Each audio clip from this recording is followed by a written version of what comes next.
I mean by that, do they resonate with the mullahs? You know, there's been a pause in the action. There had been a pause in the action. The reason for the pause, it's a question of veracity. On the one hand, we know that Central Command has told the president they're running out of munitions and they cannot sustain the attack in the manner in which they have been occurring. It's time to back off. As a matter of fact, we have accomplished everything that we can militarily based on the current campaign as directed.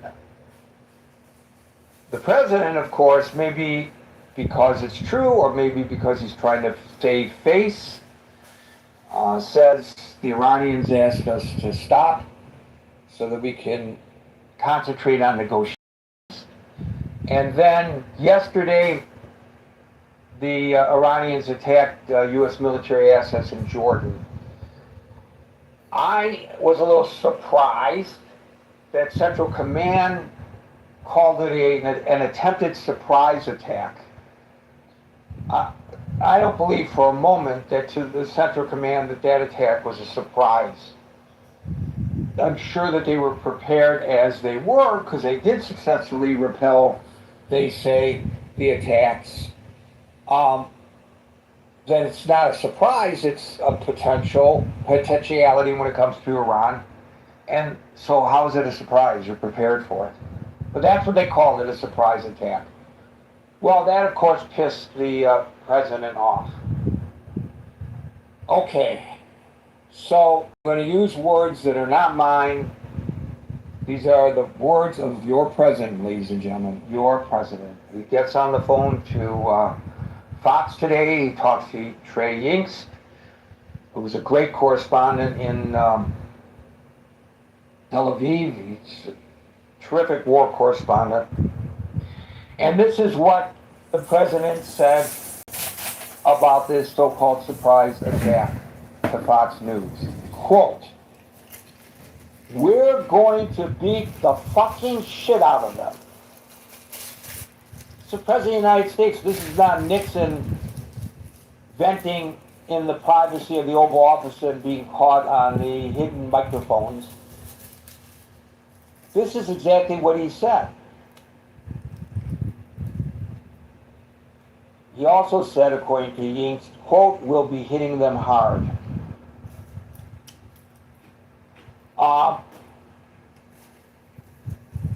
I mean, that's what he said. We're going to beat the effing shit out of them. We'll be hitting them hard. They're going to get a beating. So, he comes up with all of these bombastic comments just a day before he talked about attacking the bridges and power plants of Iran, which is something that even a number of Republican senators who have been solidly in his corner find objectionable, because they are on the record even as saying nobody wants the United States targeting targets that can result in civilian casualties. They've been very, very specific about the targeting. By the way, yes, early on in all of this, a school was hit. And it should not have happened, and it was a big F-up by somebody in the military. But there is zero evidence to show that that was intended as a school target. It's not like the Pentagon said, "Hey, Mr. President, we can really mess with that Iranian regime." Well, right there, right outside a military base, there's a school full of girls. We can break their backbite. of school. I don't think that conversation occurred. I think all the evidence suggests that it was a case of mistaken usage of the facility. I think they didn't follow the intel because the intel that they were using was dated because that school had been used for other purposes. That building had been repurposed as a school. And it's a monumental screw up, and it got compounded by the cover-up. Well, we're not so sure that it was our cruise missile that did that. We're still investigating, but we believe that it was an errant Iranian rocket. Look, just admit that you screwed up and get on with life. Because sooner or later it's going to come out, and it's going to feed this whole propaganda argument about how horrific the Americans are when it comes to war crimes. For that to be a war crime, it has to be deliberate. Again, it should never have happened. But it did. And God bless those kids and their family members. Oops. All Americans should have empathy for that. But as we hear the president's commentary, which gets more and more and more strident, and this is the strongest public statement that he has ever made, to my knowledge anyway, and I've obviously followed this pretty closely. I'm sure it's designed to scare the regime into thinking, oh boy, we better be careful, we're close to crossing a line, and that's the end of it. Because he said that he can bring them to their knees in hours. That's what he said. I'm wondering, and I don't know that anybody here really has the answer to the question, of course. And as I wrote on my social media when I posed this question this morning, I said, man, I wish I was a Farsi-speaking fly on the wall. Because I'd really like to know how they're sitting around the table having their tea, because I know they don't drink, because they're all good Muslims, sipping on their tea and discussing this issue. Are they really shaking in their boots because the president said something like this and combined with these other pronouncements that he's made? Or do you think that they realize they got us exactly where they need us, which is at a stalemate, a quagmire? Because let's be honest, they're as much attuned to public sentiment in the United States as you and I are. His ratings, he's underwater, especially with regard to this war. It's no secret. We're an open society. Everybody can see it. And maybe it's like they're just laughing their asses off when they hear him make comments like this. I don't know.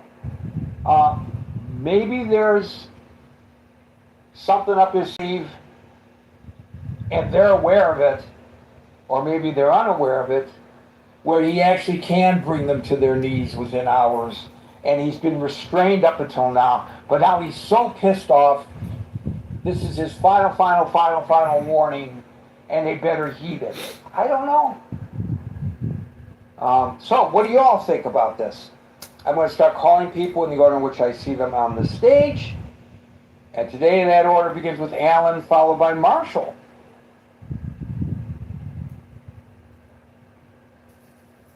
Hello, everyone. What happened to Scott? I was behind the Scott. Yeah, I don't know. He'll be back. I hope you're all doing good. big hello to Miss Leeds, all the way in New Jersey. Hope she's doing well and everybody else. I really like to hear Mr. Amir thoughts on this one.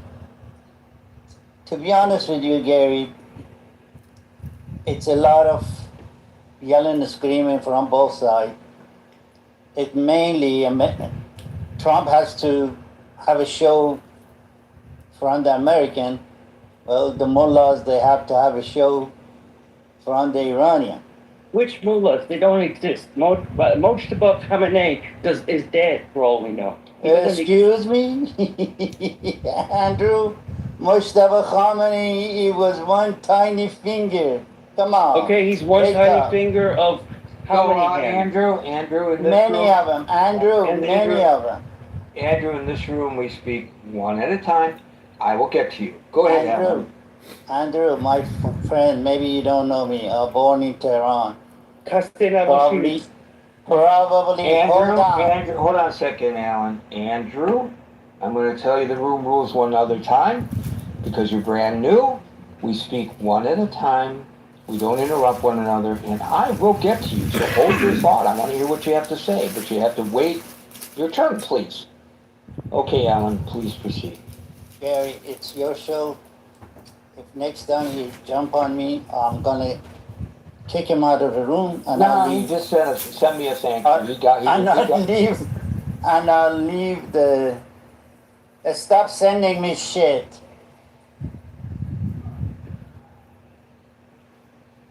Anyway, to the point of the room, the topic du jour, you say that both sides are full of bravado, but it's also, isn't it true, Alan, a question of veracity? Yes. No. So here we look at the Strait of Hormuz. Right. We have a president of the United States who says, we control the Strait of Hormuz, it's open.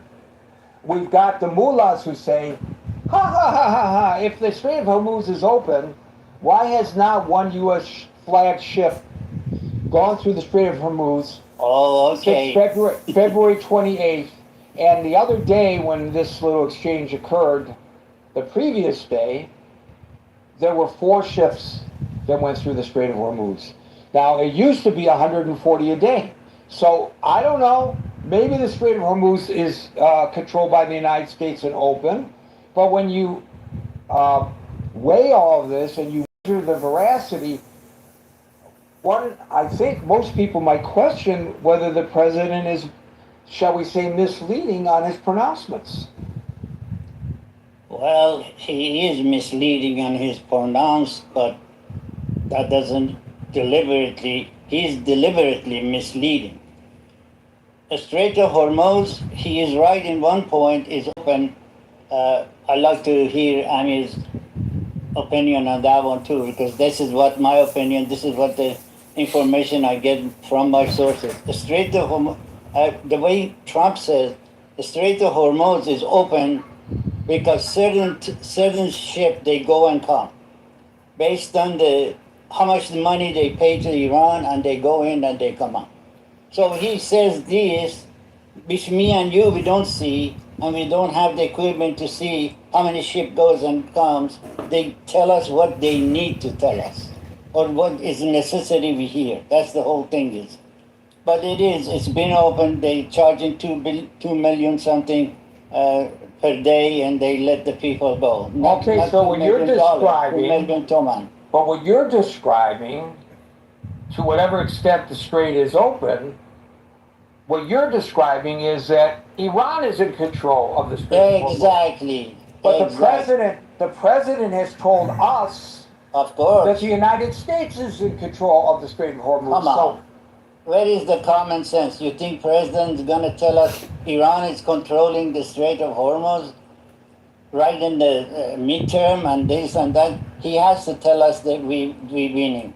He has to give us something for the voting. It's a sad. Iran is looking for staying in power and cash out on this situation. United States is working for the politics, and 8 to 10, 20 people get executed every night. you see, you're not seeing my page, and I'm heartbroken because you see these young girls, young guys, they are executed for what? You know how many people, 350 people they killed a few nights ago in the city of Esfahan?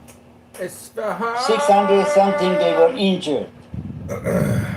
They shoot this guy, 22 years old, in the heart, and they shoot his friend next to him with the BB guns or, shotguns. They spread all those little bullets and go all to his face. And he's blind. But this is the price they do. And they're not giving up. They are not giving up. They says everybody, every Iranian, they owe to this country. And we give our death, maybe we clear our own. What did we owe to this country? Well, the same thing happened. 1977, 78, these people fall for it. The lefties and idiots in Iran, mainly the college students, they thought the grass is greener in the other side. They did this in the 47 years. This nation, young nation, it's paying the price. So the bottom line, Alan, is do you believe that when the President of the United States says things such as, again, direct quote, we're going to beat the fucking shit out of them, that the mullahs even pay attention to that or care? Do you think it's scaring them? No, are you kidding me? No. They know both of them. They having a show for certain group in Iran, and President Trump has a show for the American. That's it. It's all performative. Thank you, Alan. We'll go to Marshall, followed by Scott. Hey, Gary. I don't put a bunch of stock in his saber battle. He criticized Obama for putting the red line on the table and then not adhering to it. He frequently gets frustrated and says, I want to destroy this or that. I don't put a lot of stock in people who just get on TV and say, I'm going to destroy this or that. I'll just wait until they actually do it. So I don't put much stock in his, oh my gosh, we're finally coming to get you. No, we've been getting you for the last 4 or 5 months, and it's not done much. And so it strikes me as rather impotent to get on TV and say, we'll bring you to your knees in a matter of hours. Well, if that were the truth, you'd have done it already. So I don't have much faith in it at all. I got no faith in people that talk So big. what do you think, Alan's? I hate him. That it's all performative Orange man for bad. domestic consumption, and the mullahs understand that, and it means nothing to them, and it causes us to gather in the critical thinking forum to try to analyze what he said, which is really what his intent is. I'm not sure how entirely performative it is. I think he actually may believe some of the stuff that's coming out of his mouth. I just find it to be impotent. Donald Trump is impotent. The person who has a bigger gun doesn't brag about having a bigger gun. How They just braggadocio. pull the bigger gun out and use it when they have to. Marshall's the real G. Talk about it. Marshall's the real G. He's the real mafia. Marshall's the real genius, the strategic. And he does. Michael Corleone. I'm a girl. My pronoun is girl. Is one of not being honest. And so I have a very hard time in taking it seriously. To me, we it's can't just, take Trump seriously. Yet another thing the president All has bellicose. opened his mouth and flapped his gums about. Hello? I just don't. I don't know. I don't have any. I don't know. I don't have any. I don't know.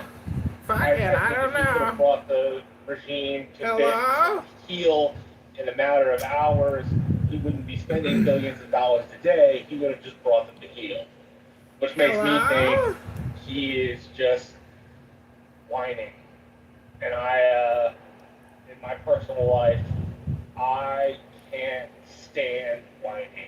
Uh-oh. I think it is weak-kneed. I think it is Marshall's so strong in the annoying, knees. irritating.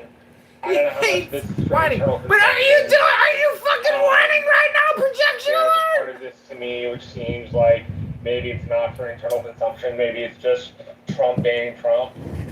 And he's Trump mad, being so he's going to get on Trump. TV and say a bunch of stupid stuff.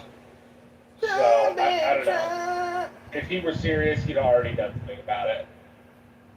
Just saying you're going to do something strikes me as weak-kneed.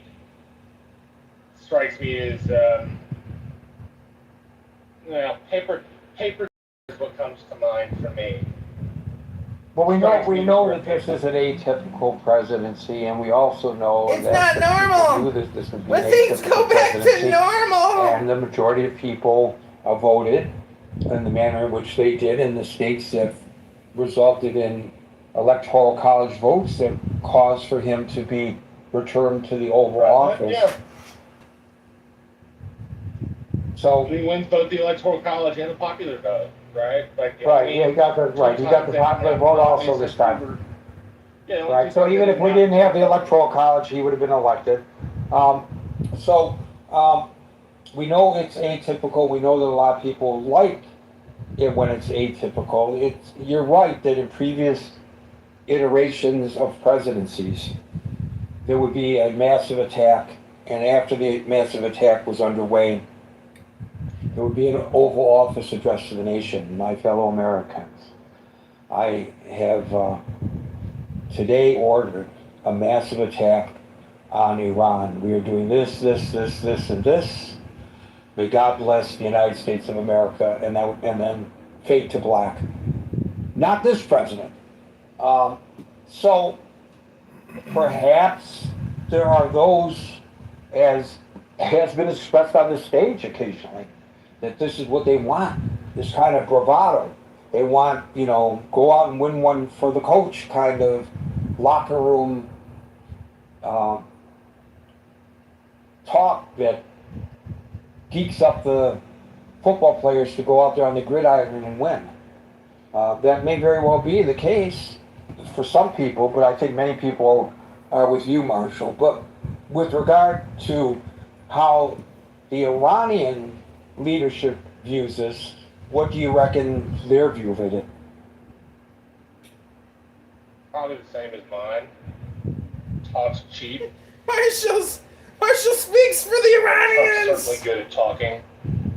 So, talk is extremely cheap. It doesn't pay anything. Then you're worth nothing from it. Be bombastic or blustery. All it takes is somebody to flap their gums. Thank you, Marshall. We'll go to Scott, followed by Yossi.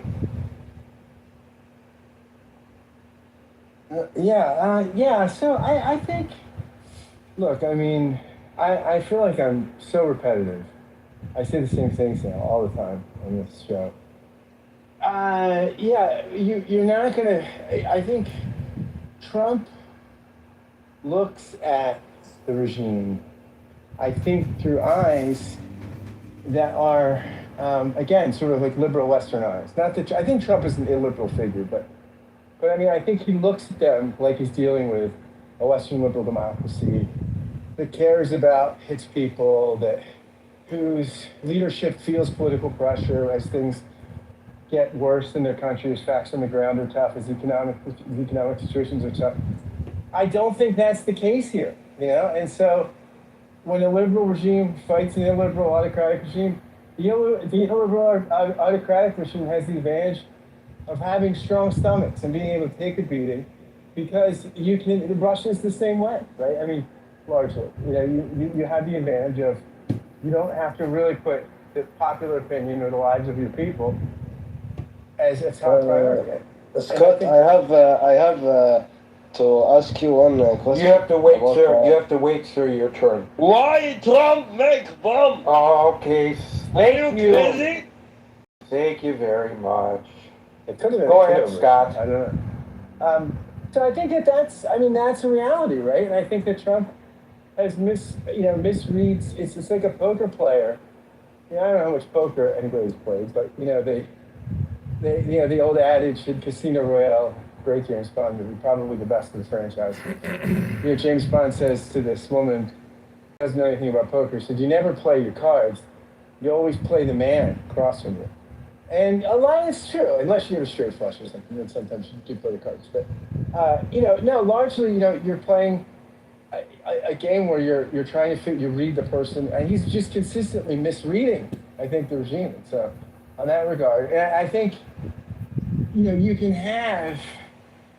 can win a lot of battles and lose a war, which we saw in Vietnam. How many battles did we lose, right?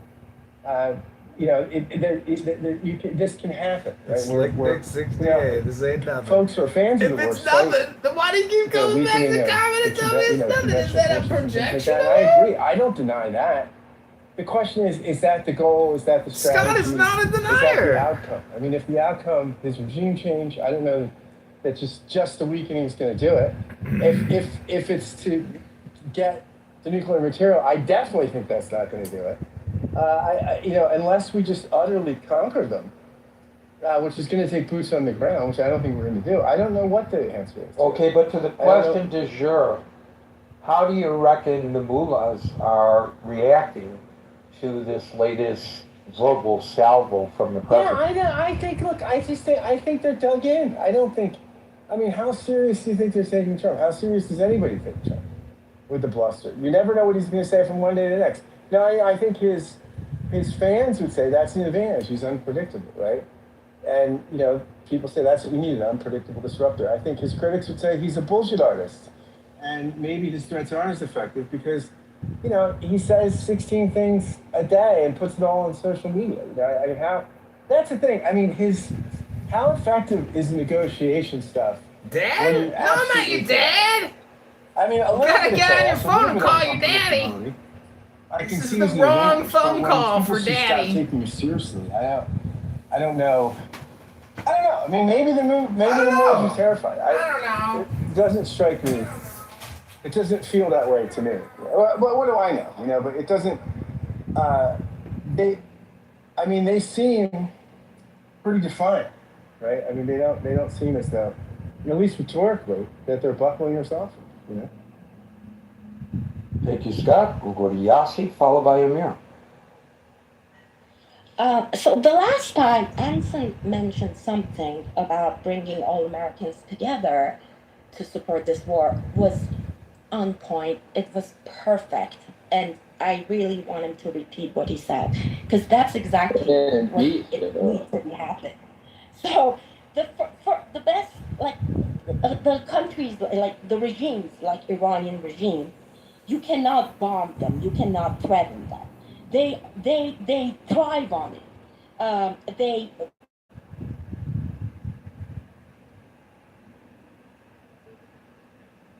Oops, did we lose you, Yossi? I think so. Democracy. Okay, so especially towards foreign attacks, and especially towards Israel and America, this whole war against imperialism and Zionism, that's it. So military strikes at some point even strengthen of this regime, and at some point, gathers people, the nationalists around the flag. So what can be done? What Trump is doing is by taking the military action and diplomacy and the blockade and all that. It's effective. It's going to take a long time. I'm not sure if it's in Trump's attention span or but what is more effective is the targeted sanctions. If I'm saying this for people who are against the war, who still believe that diplomacy with a legitimate, regime is possible. So the whole sanction, a general sanction, is not working. It affects and harms the general population. But targeted sanctions against specific individuals, against companies, against organizations, against IRGC, against that oppression power, against those who works in the laws, in the legal system, and have like they execute people on daily basis. Those are the targets. They need their funds, like where, you know, the resources, the way that they fund their proxies, the Houthis at this moment. Those are the you know, where the sanctions should be, not like in population in general, because again that would work for in benefit of the narrative created by the regime. This is a regime that worked for 47 years by creating a narrative. That's how they gained legitimacy, and especially right now, like they were able to use this whole movement against Israel and like this pro-Palestine thing, that like this re-emerge of that movement is so beneficial to this murderous regime that they use them to do more executions on daily basis, to put more pressure on people, to arrest more people, to call them, you know, spies, like the and everything and all that. So the sanctions, targeted sanctions, supporting supporting the like the any military action, like any negativity, anything. It's been reflected on it, like you said, you want to be in a room, like a Farsi speaker in a room when the regime people they're talking. That's what they're talking. They consider this victory. As long as they stand and they see people against this war in Western Hemisphere, they consider it a victory. That's what victory means to them. As long as they stand, it's victory. They don't need to respond to people. They're not a government. They're not a state so that they have people to govern and to respond to. The problem is, like, Trump is looking at them as a legitimate government. This is this is putting the whole thing in the wrong frame and looking at it with the wrong lens. So you cannot bring them to negotiation table. This is the thing. What they're doing at the moment, like you give them in a silver plate the best MOU possible.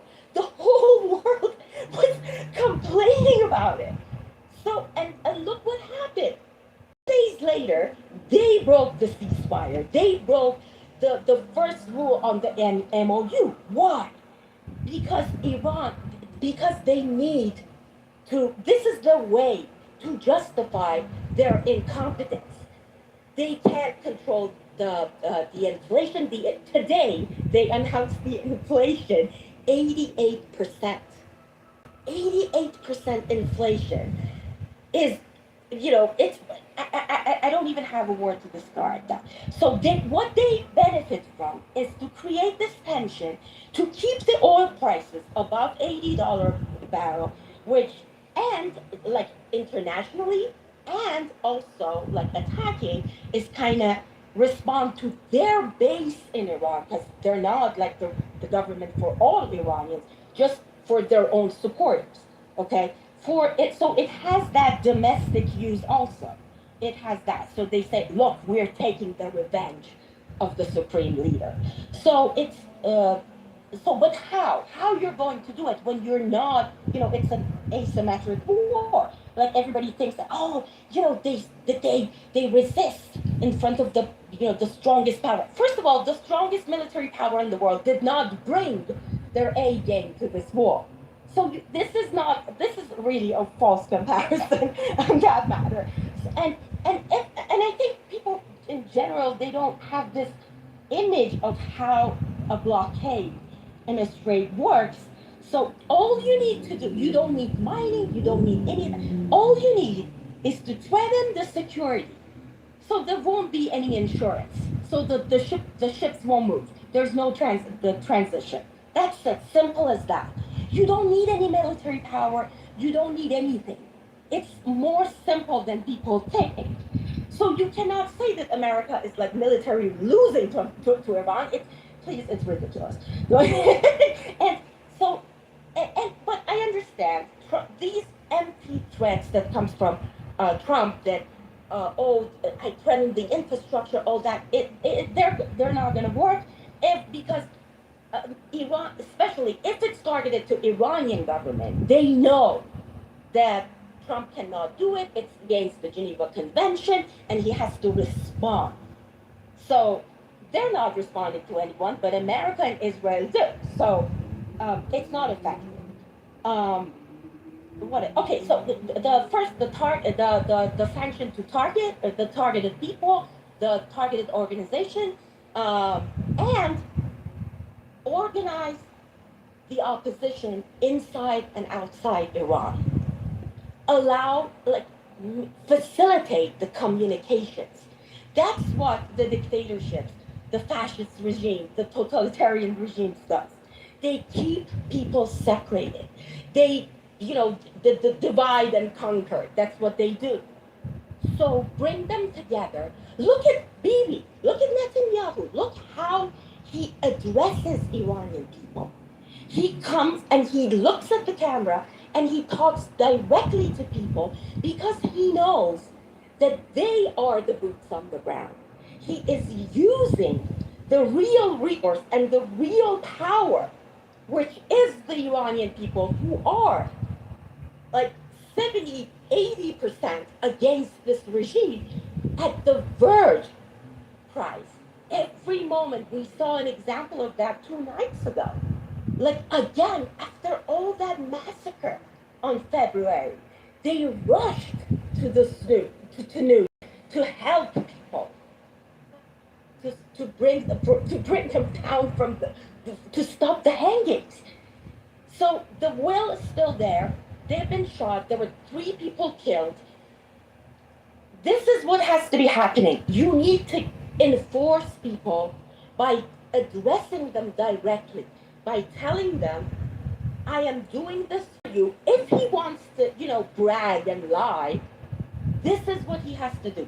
He has to meet with the opposition outside Iran instead of keep trying to negotiate with this illegitimate regime.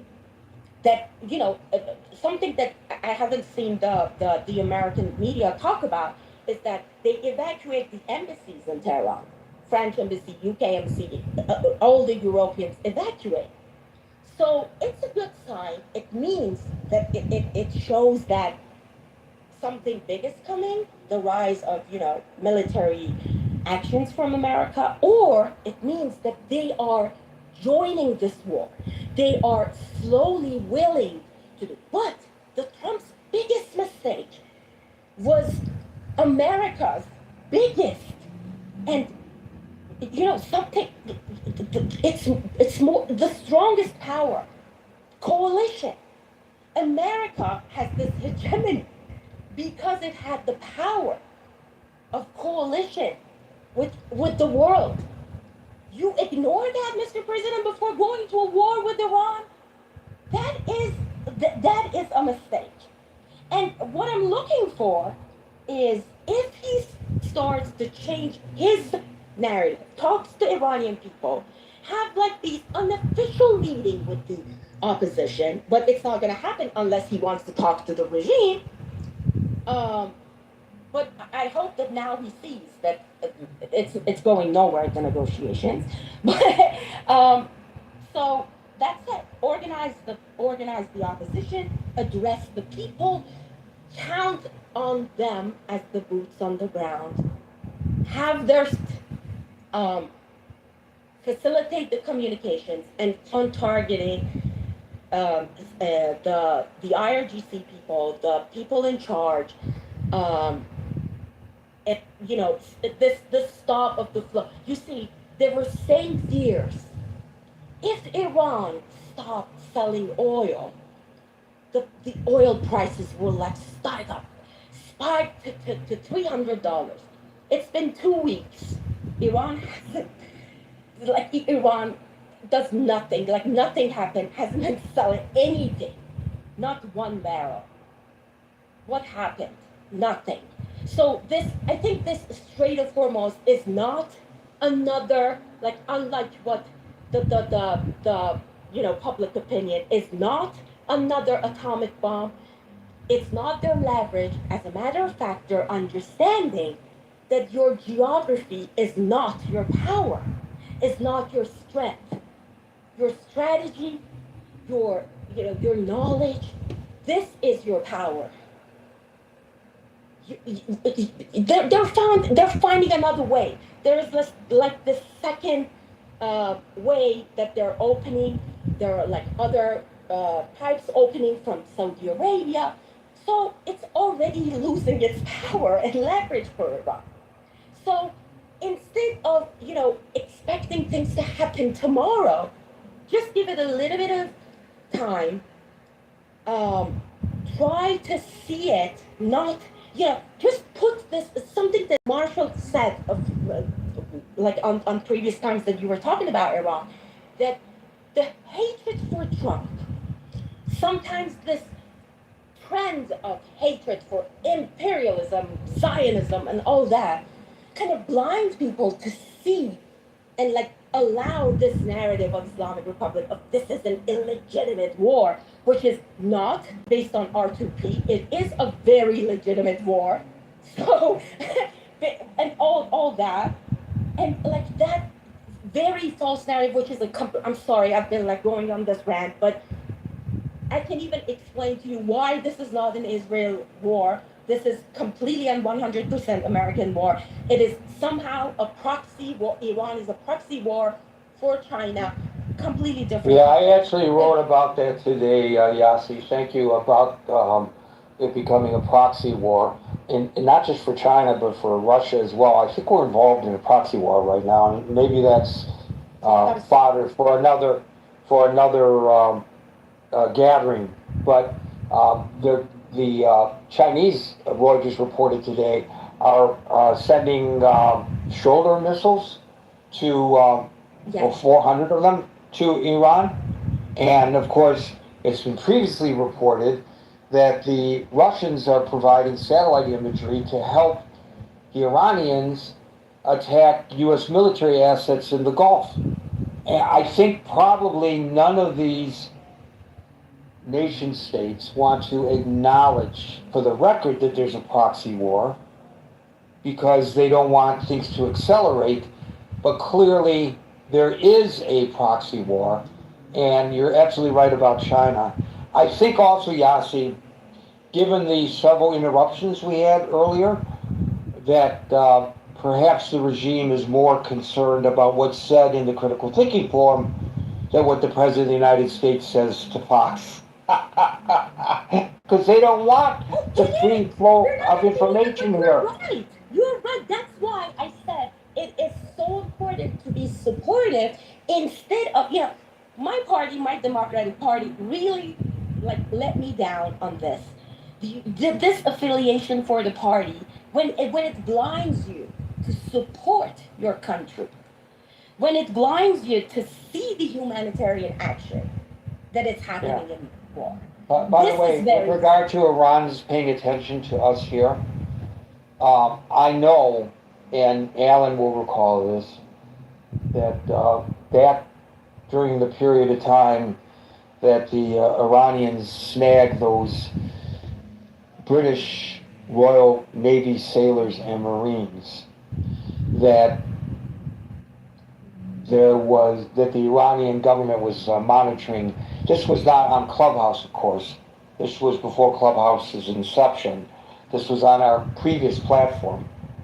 But I have it in writing that they heard the words that were being expressed in this forum, in what is now known as the Critical Thinking Forum on Clubhouse.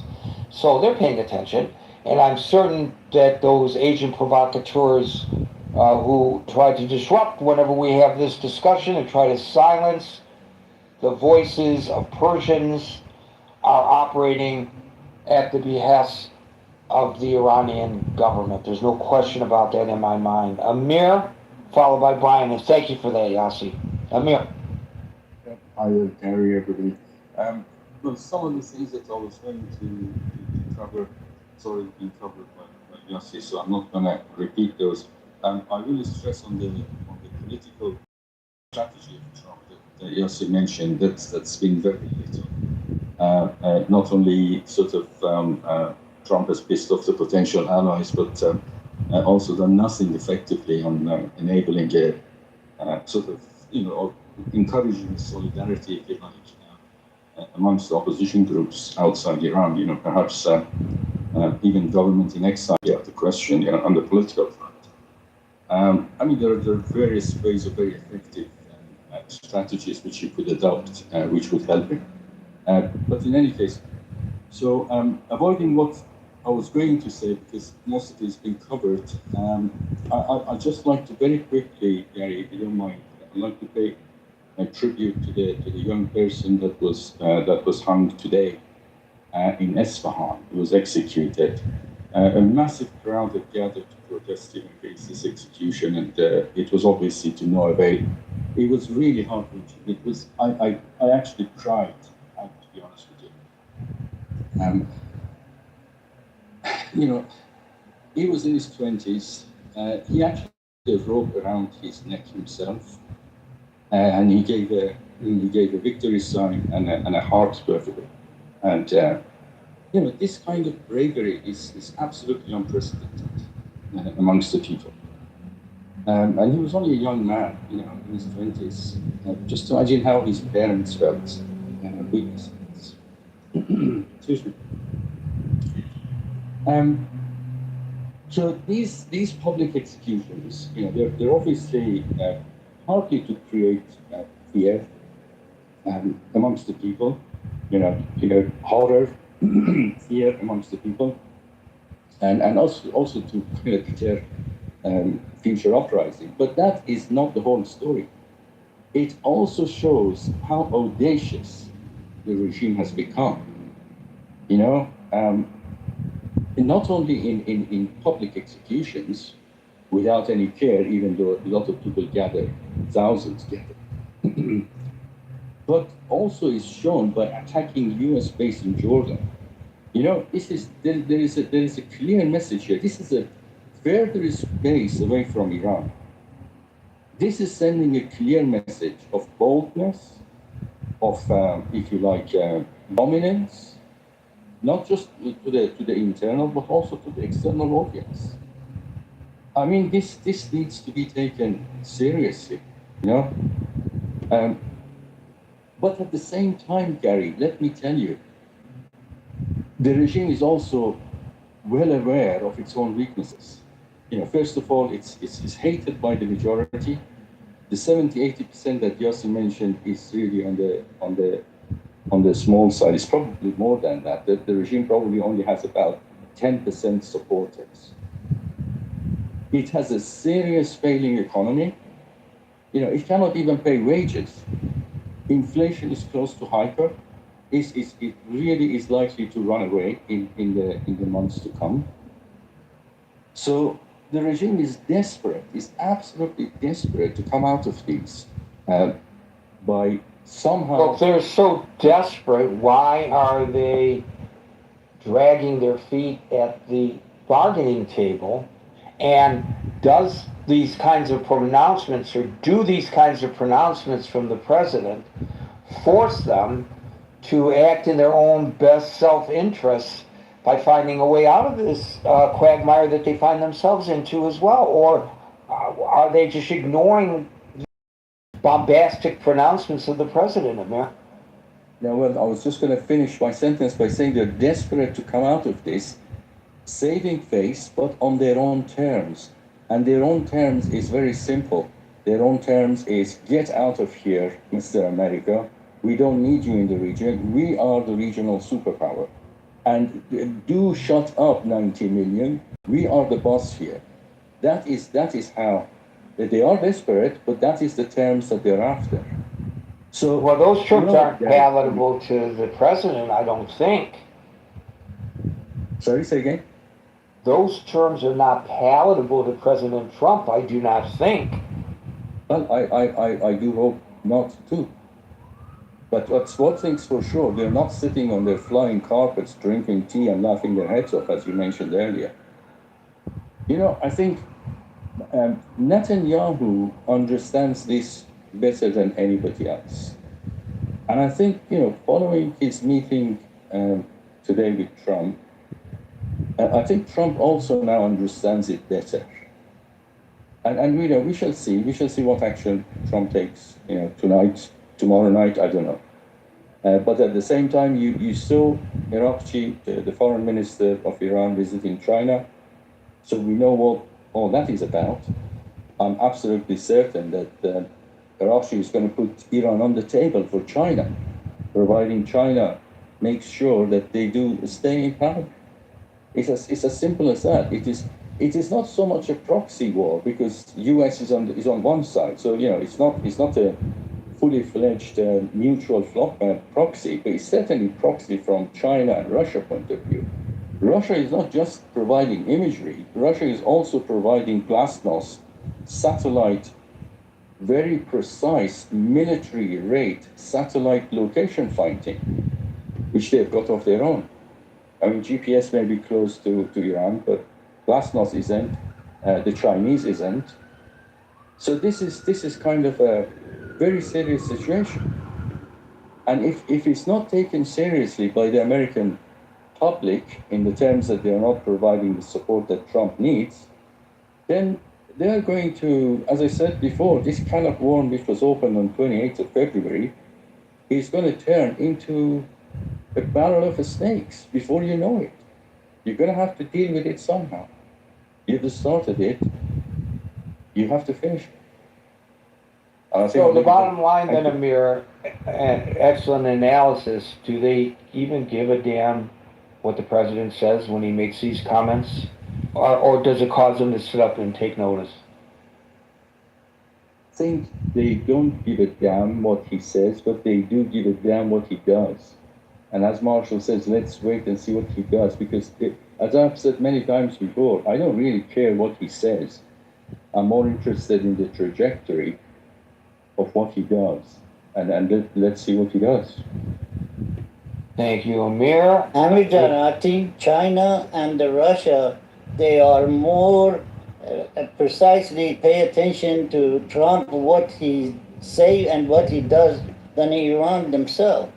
That's the thing is, this is not just the war between Iran and United States. No, 100%. This is what I was basically saying. So the proxy is Iran's proxy. Iran is the proxy of China and Russia, facing America. But America itself is entering. I mean, you couldn't. America and Israel itself are entering on one side, and Iran on the other side. But certainly being helped without any doubt. I mean, it's just it needs to be seen the way it is. And that point again, it just needs reinforcing that on the political strategy, Trump has to start rethinking, and his Trump circle of influence or advisors, they have to start taking this seriously. They have to do, at least they have to, if they can't sort of enable, they can encourage, they can talk about it, create forum for solidarity amongst the opposition groups. There is this intention is there. There's plenty of groups in Clubhouse which I join now and again. There are talks about it, but I think if there was encouragement from someone like President Trump, this would be. I mean, the Yossi made a very good point. When Netanyahu speaks, he addresses people. I mean, have you ever heard Trump addressing people? Okay, he said to stay at home at the most critical time, which was completely the opposite. So I mean, there are issues on Trump's strategy which obviously needs to be addressed, and let's hope he's listening to us, Gary. Thank you. Thank you, Amir. We'll go to David, followed by Moran. Hey, Gary. Good to be back in the room. Yeah, I mean, I think at the end of the day, there's going to be a point where the old analogy to the Chicken Little reference where they keep saying the sky is falling. At some point, people stop believing, the sky is going to fall. And I think the Iranians are at a point where they might be viewing our commander-in-chief as Chicken Little. Unless, of course, there's a full-blown outbreak in this war. You got to back your words with actions at some point. And, the stock market today obviously is rallying and doesn't believe the bluster. They believe that Iran is probably has checkmated the region. Not only that, Gary, we're seeing the Houthis implement the same playbook with regard to earning tolls out of the Red Sea. So they're seeing money-making opportunity with regard to the quagmire. Iran is debating with Oman as to how to maybe divvy up these spoils. And, if anybody wants to, excuse me, and Trump's a master at making money out of hay where there is none to be made. I mean, with regard to our tariffs, the shakedown of countries across the globe, and so forth. So it probably is chafing him that Iran has us by the tail with this ability to earn money off of the worldwide meltdown in the economy with global shipments. China, on the other hand, too, Gary, is also deeply invested in the Middle East. Billions of dollars projects in oil exploration as well as real estate and other forms of investments. So it's not lost on them that while they want to pretend that we're not involved in a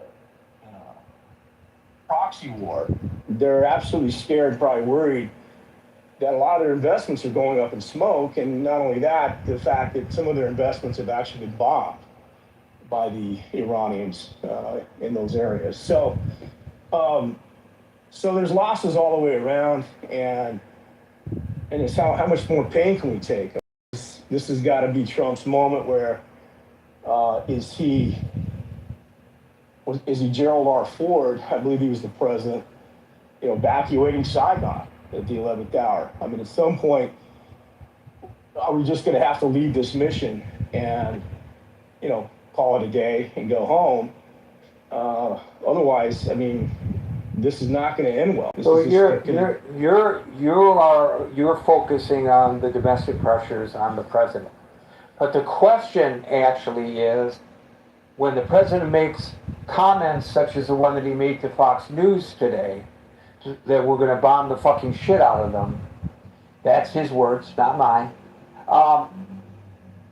Does that change the dynamic any? Does it cause Iran to sit up and take notice? Does it cause them to say, maybe we need to back off from attacking U.S. military bases, which his comment was, there's a direct correlation there, it was a response to. Or do they just laugh? And maybe I'm taking it to too much of a, maybe it's somewhere in between the two, but I kind of get the impression that they're laughing at him at this point. But I could be wrong, but I'm just wondering, will you... Oh, he's how many ways? I mean, he already talked about bombing their civilization. I mean, when you talk about bombing a civilization into the Stone Age, it doesn't get much worse than that. If that's, and then if your response after saying that isn't that you're still not in the Stone Age, then what swear words going to do to the regime? I mean, saying come and get us. They're basically saying come and get us. And we've no, if that assessment is accurate, and that's a great analogy. If when the president said we're going to bomb them back to the Stone Age, and that seemed to have no effect on their demeanor towards the prosecution of this war, why does the president, do you think, make comments such as the one he made this morning when history has shown that it has little to no effect on the regime, if you're accurate in that assessment? So the reason he does it, Gary, is because he has to message to his base that he's in charge, that we have options, that there's a chunk of America that it's like, I don't know if you've ever had a disappointing Christmas growing up, Gary, where you wanted that new shiny toy, and your dad might have made some overtures. Maybe Hanukkah. Maybe on Hanukkah. Or Hanukkah. Excuse me, Gary. I forgot about Hanukkah. Yeah, Hanukkah, right? So, And then Hanukkah shows up, and you go to open up your gifts, and that shiny toy isn't there. But you still love your mom and dad. You're still looking at your mom and dad as wonderful people. No, since that day I've hated my parents. I've never gotten over it. People, it's emblematic of the American people who voted for him, that they're still going to love their leader. They're still going to say, "Oh well, Trump, we'll get him. We'll hang in there, Trump. You know, we're in the, you know, you're going 12 rounds with Iran, and you know, we're waiting for the knockout punch." So there's a level of the voting public that are still in his corner. But if he stops talking the big game, he's going to lose a lot of those people. He's going to appear weak. He's going to appear feckless, and I think he's trying to avoid that. How can you avoid it when the polling, including the latest polling today from CNN, shows him way underwater, especially with regard to Iran? It's not working. But is he underwater with his base? Is he underwater with his base? That's the question. Probably not, but swing he's not. But also, he's not running for re-election either, or maybe he is. He claims he is. I don't know. Yeah. So the midterms, you know, depending where the battlegrounds are in the midterms and how they're going to swing Democrat or Republican, is that base of his are they going to abandon him? I mean, we've seen what the Pentagon's been doing with regard to scrubbing the data or the intel coming back on the deaths and injured. They're hiding some of the more disastrous components of this campaign. Do we really know the death count number? I think the death count we know, but what they've done is that they've reclassified things. So if an American soldier is killed as a result of Iranian armaments in Iraq, they claim that it has nothing to do with this war. Yeah, see, I mean, that's just gamemanship with American lives. It's not, you know, it's another way to distort how badly this has gone. And of course, the ultimate sacrifices are being made in terms of the loss of our men and women in uniform, which could go up very substantially, Gary, if we're not careful. There's also talk that we've hemorrhaged our arsenal, our defense arsenal. That how effective can we be if we can't defend our aircraft carriers and our borders with Israel and some of our bases in the Gulf states? So at some point, I mean, they need to take stock. And Hegseth doesn't have a whole lot of answers when he's called on the Hill to account for this. I mean, this is absolute mismanagement 101.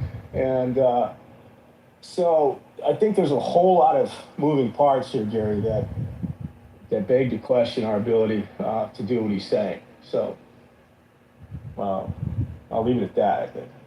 Well, don't sell Hegseth short, because he's going to inject all service members over the age of 30, including the women, with testosterone. So we're good hands. Don't worry. Okay.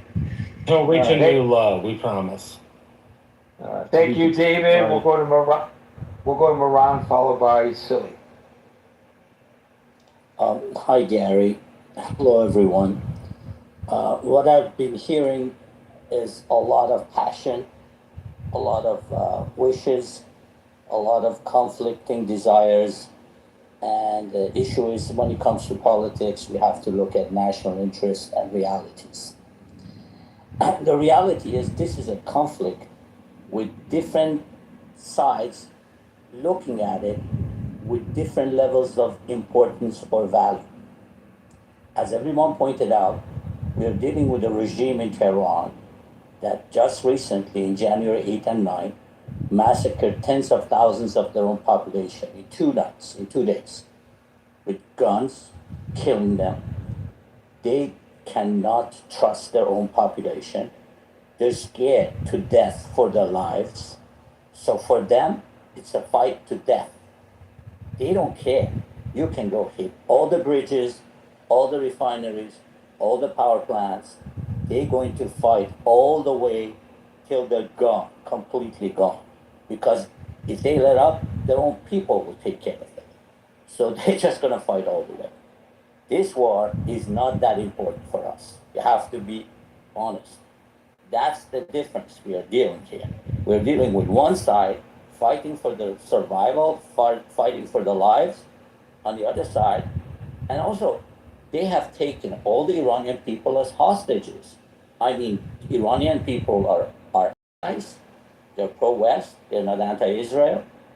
And that's the strategic asset in the region. This is the one we want to keep and win. So now what we have is an imbalance of desires and wills in a fight. We have an imbalance of importance. And then we have run out of military targets to hit, regardless of what they tell you. Once you have hit 20,000 targets over the 12-day war and the 40-day war, and this past 7 days to 13 days of bombing, there isn't really any military targets left. All you're left with civilian infrastructure, bridges, refineries, power plants, which will, if you hit them, you make the life more miserable for the same people that are our strategic allies and assets. These are the people we need to have a future for Iran, to have Iran participating in a region in a constructive manner. These are the people we need.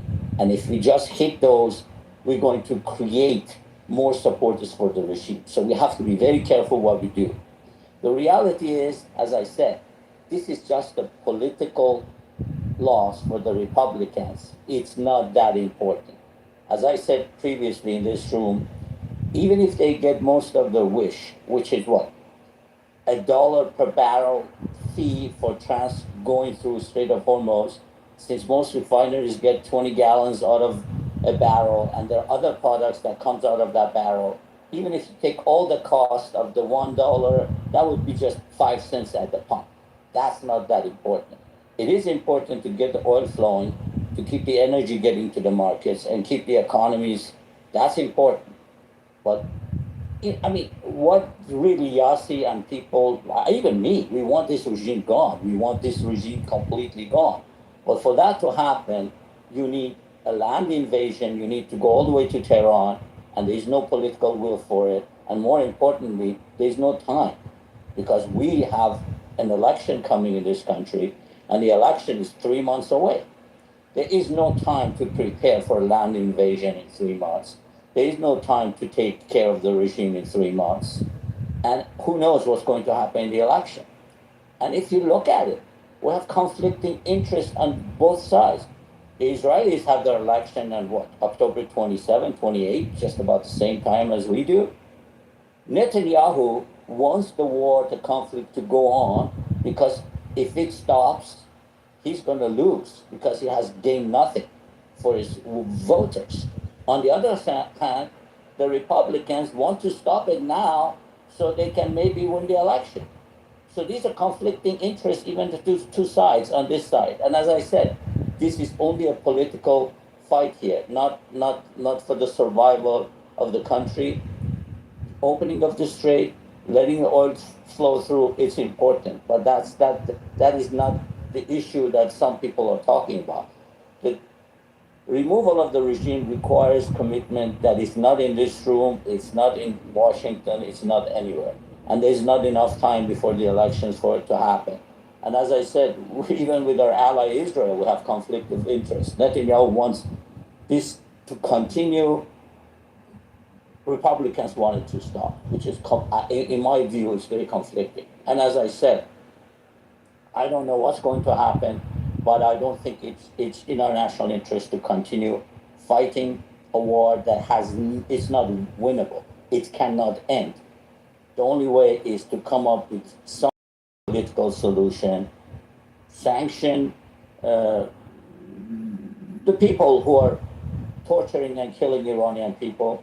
And as you put it the other day, you can play guacamole any day with them, no problem. But hitting infrastructure, refineries is going to backfire. It's going to hurt the people who are our allies. So as I said, it's very conflicting interests here, lots of passion and emotion. I'm all with them, but sanity and logic dictates to follow national interest, because our strategic threat is China. And the biggest winner of this conflict has been China from day one, and Russia. These are the two winners of this conflict. If we could do what was supposed to happen for the regime to disappear in 3 days or 3 weeks, that would have been a great strategic win. It didn't happen. It's not going to happen. So we have to be realistic, and just going after infrastructure in Iran is not going to help anybody, is not going to help us, is not going to help the suffering people of Iran, and it's not good for anybody other than, I don't know, anybody who's crazy just wants to kill people for no reason. There has to be a purpose, a reason, a clear goal. And I don't see us winning this war in 3 months before the election. All we can do is add to the suffering of the Iranian people and create confusion and not achieve anything. So I think it's time for a political solution. I don't know how, but that's the only way I can see it. Again, as I said, this is just a matter of political game for us. It's not life and death, but for the regime and the lackeys, it's life and death. So those are my words, Gary, and thank you for your good rooms all the time. So do you reckon that the regime's assessment is the same as yours? And if so, does that mean that they necessarily do not take to heart these increasing threats that come out of the mouth of President Trump? It's not that they have no choice, Gary. Whether they believe it or don't believe it, they're going to act the same way. Because if they let up, the Iranian people are going to kill them all. So they have to fight till last one of them.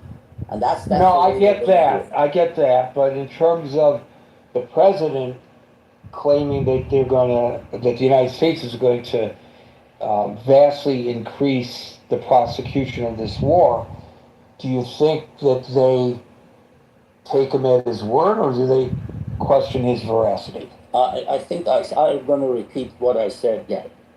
They do not care whether he goes all the way and does what he says or he doesn't do it. Either way, in their calculus, they have to behave the same way. In fact, actually, I have heard in some of these Persian rooms that some of these guys are calculating that maybe this is a trick by the Trump administration, because they just, once the price of oil goes up, they talk about stopping, not doing anything, so the price can come back down. Then they go back, start hitting. The number of the missiles are limited. They're not reproducing them. So what's happening is the price of the oil comes down, Trump starts hitting them, they start using up some of the stored missiles they have, and then the price goes up, then Trump cools down, then it comes back down. So actually, they think right now the only threat they have is if Trump goes after the infrastructure, they're going to hit everything the Saudis, Kuwaitis, Emiratis have, just going to cause mayhem in the oil market. They can do it today.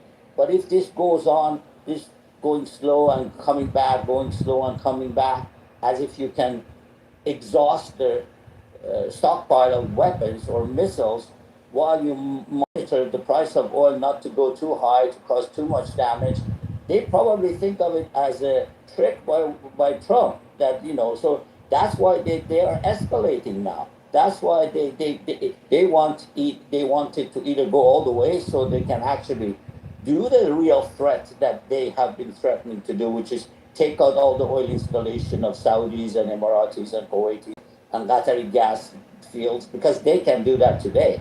But if this goes on for a long time, you keep exhausting the supply of missiles, gradually they're not going to have anything left to cause that doomsday scenario that they could respond to. So I don't know, these are all conflicting things you hear. But the point is, only thing that's in our national interest is to get the oil flowing, open the Strait of Hormuz, and if we can't take the regime out, we tried, we couldn't. And it's not going to happen in the next 3 months. That's my point. I think the president has as big a veracity problem there, Moran, as he does here. When he says that the Strait of Hormuz is open and under the control of the United States, they know that not to be true. So most of what he has been saying and not delivering on adds to the question of his veracity.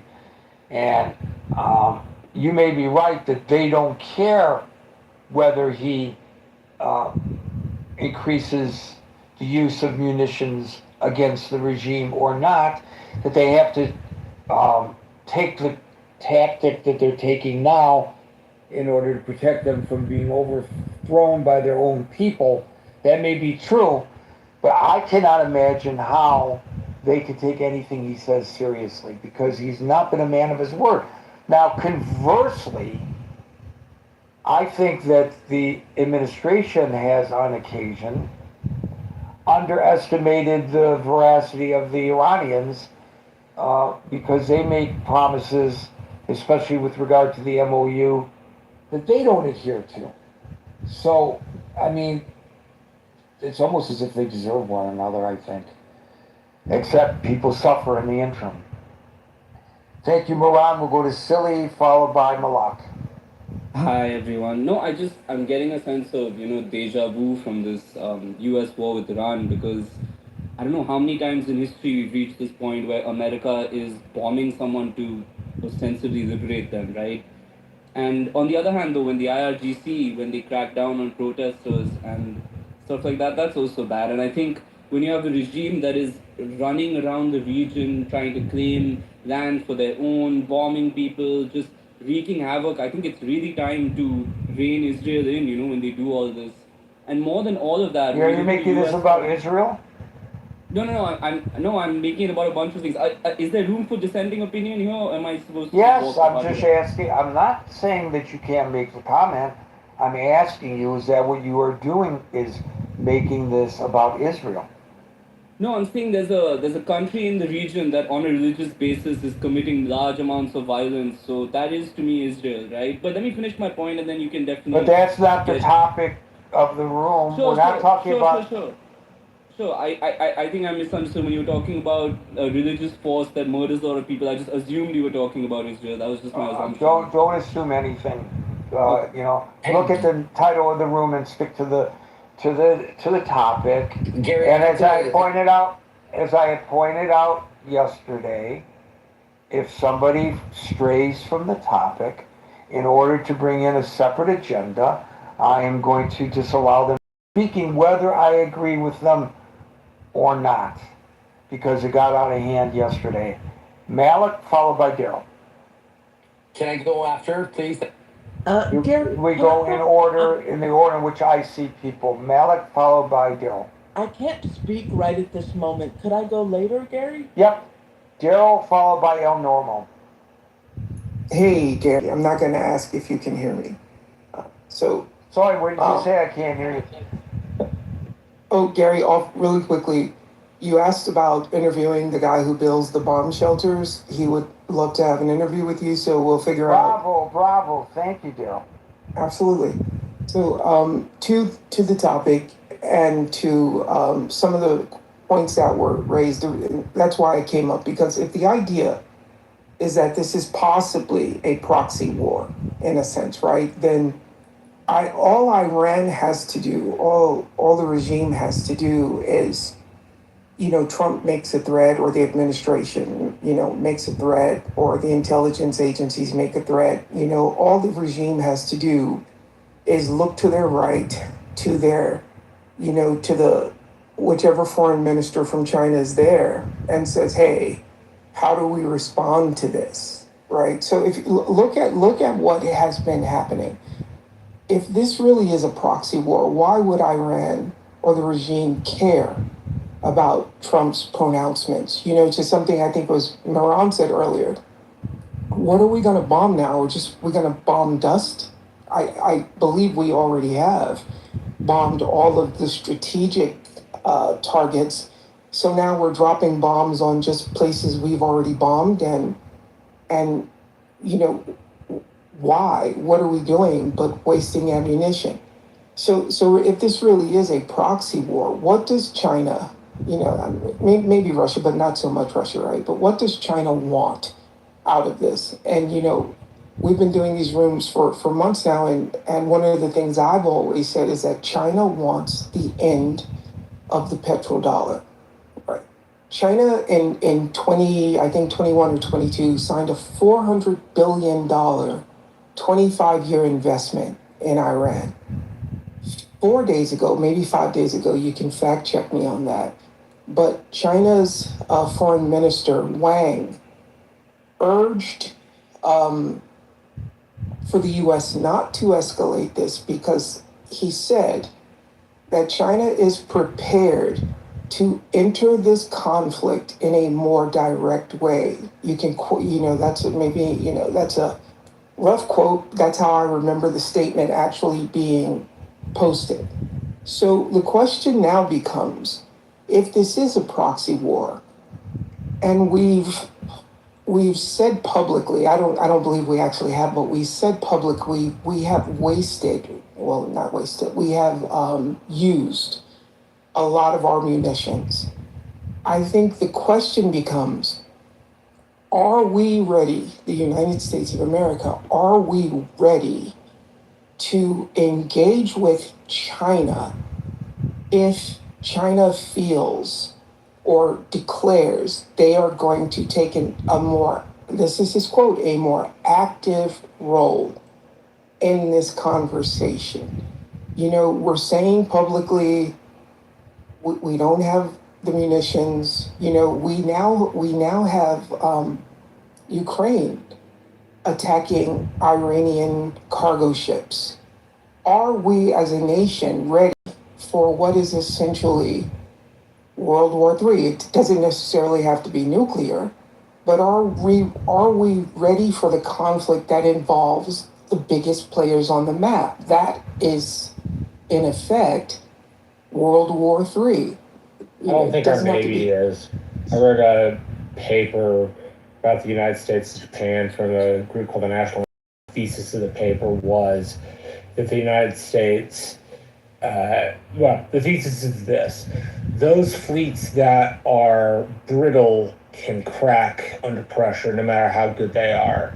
Those fleets that are resilient, meaning they have a defense industrial base, can afford to pump out more.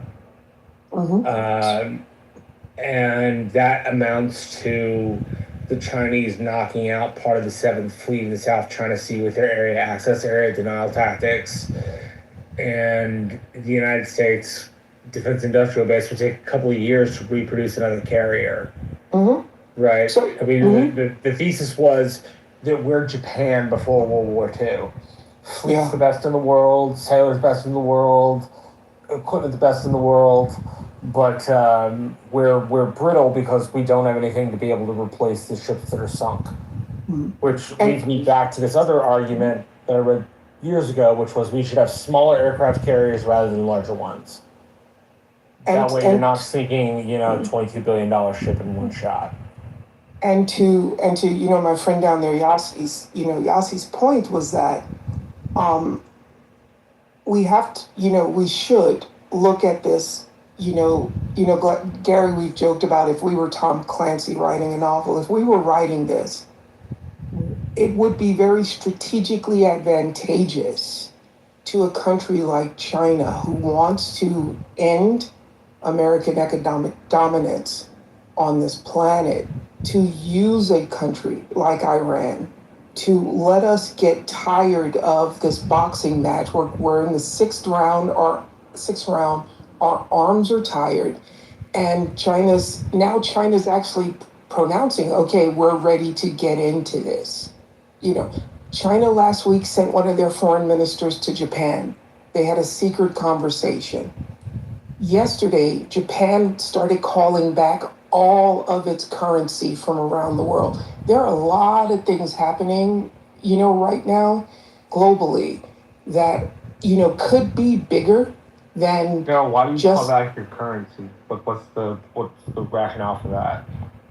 Well, because you want to bring back your dollars because you possibly see that you're not going to need so much dollars to trade oil anymore. You might just be looking to go back to gold.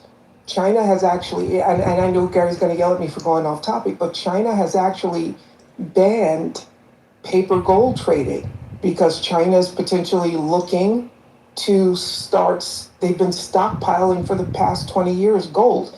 What that means is that we could potentially be going back to to global currencies based on gold if oil is not settling in US dollars anymore. But again, not trying to get yelled at by Gary, but it's more so why would Iran care about what Trump says if they believe that their coach, their sparring partner, their China in chief is telling them, hey, don't worry, we have your back and we're ready to get into this. Once the foreign minister kind of made that pronouncement, I think 5 days ago, the things have changed.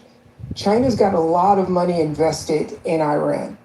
And, someone, I think it was Mayhan who said earlier, we've already bombed some of their investments. It's at some point, this is either going to escalate into that thing, or America is going to say, hey, this is Reza, your mic is open. Oh, That's okay.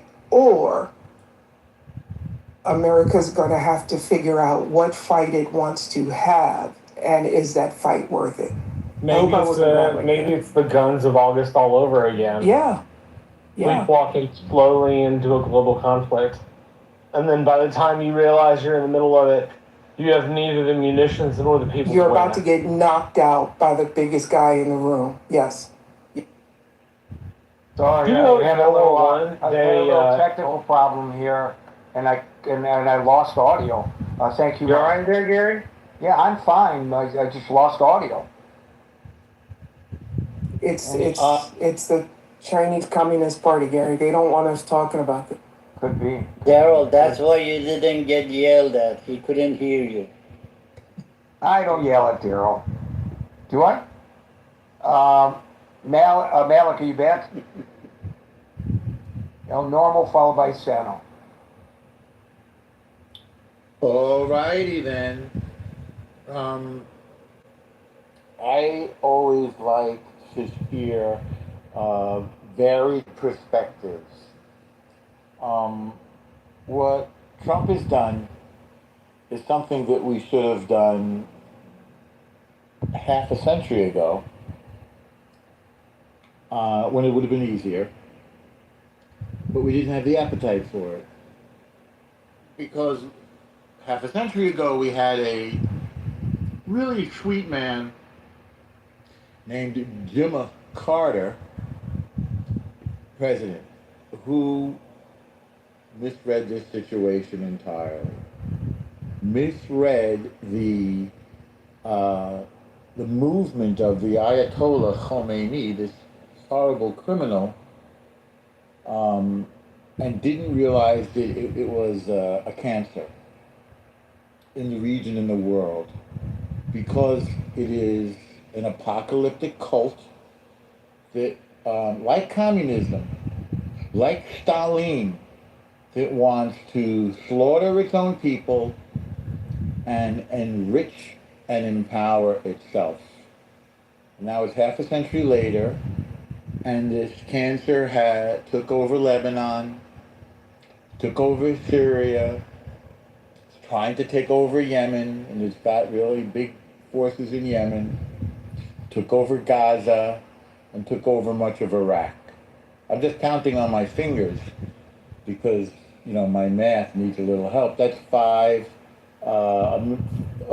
countries and, let's say 3 countries and 2 partial. Gaza, whatever that is, if it's Palestine, if it's part of Egypt, if it's part of Israel, it's not undetermined. It's a territory. And, which is what? It's undetermined. It's a territory.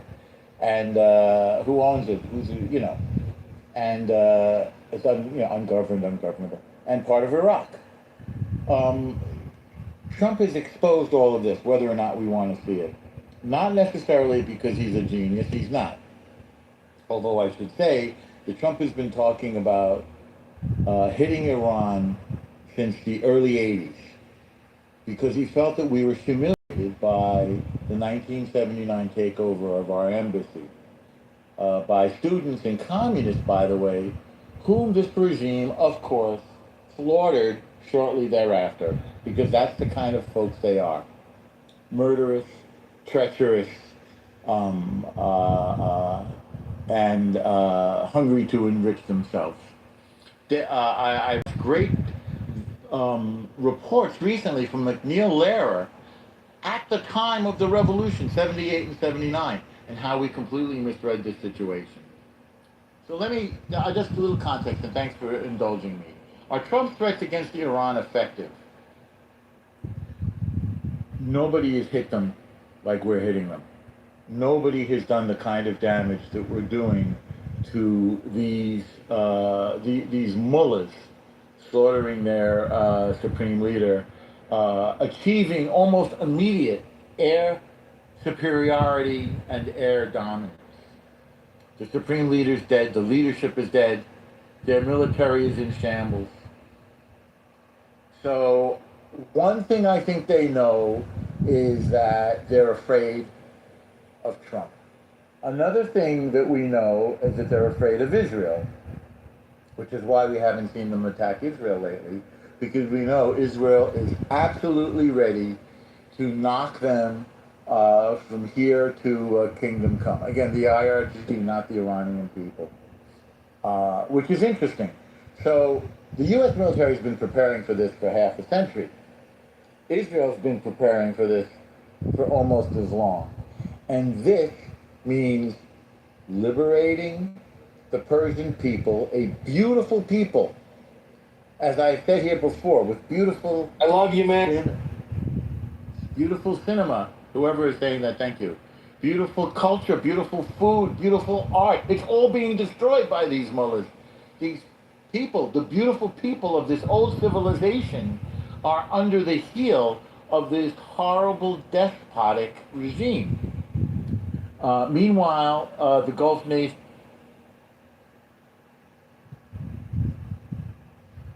fight back against this, the subversion of this regime. So what does China want, by the way, in past? China wants that Strait open because they need the oil. China wants oil. And does China want to fight the U.S. economically? The U.S. is the power that created China's middle class. We're China's biggest customer. We have made China rich beyond all measure. They don't want to kill the goose that lays the golden egg. So I don't agree that China wants to fight with us. So what I would say is that, to paraphrase Ronald Reagan, who we really underestimated at the time, we need to stay the course. We have exposed this horrible regime as a paper tiger. We have broken the ice. We have started smashing them. And once having done this, they will never, ever appear untouchable again. They will always know that the United States and Israel can slam them. If the United States decides to stop, and that's up to the President of the United States, not me, and not Bibi Netanyahu, Israel will hit them within an inch of their life because they are an intolerable cancer on the world, this Islamic Revolutionary Genocide Corps. Do they believe him? I think they see that Trump is as unpredictable and dishonest and disingenuous and tricky and deceitful as they are. They don't know which way to turn now because it doesn't really... Trump knew that the MOU was not binding. He's done a million MOUs. He lives on these phony deals. Will we get... I noticed the Dow took an 1,100-point drop today. I don't know if it'll come back, if Trump will make some other crazy announcement and bring it back up. I don't know. But I do know when it comes to the question of this room, that what we are doing against this cancer is effective, and we have to keep going and get it out. We don't leave a little bit of cancer in the body. We got to get it all out and make sure the margins are clean. Thank you so much, Gary. Thank you, Norm. Sano, followed by Samat. Hello, Gary. I think Mehran made a lot of valid points. At this point in the conflict, if the U.S., if Trump targets and hits Iranian infrastructure, it doesn't help.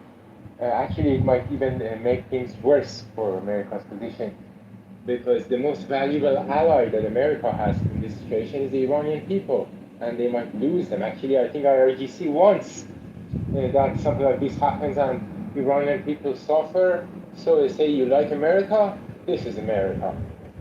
But on the contrary, I think there are things that could lead in the right way.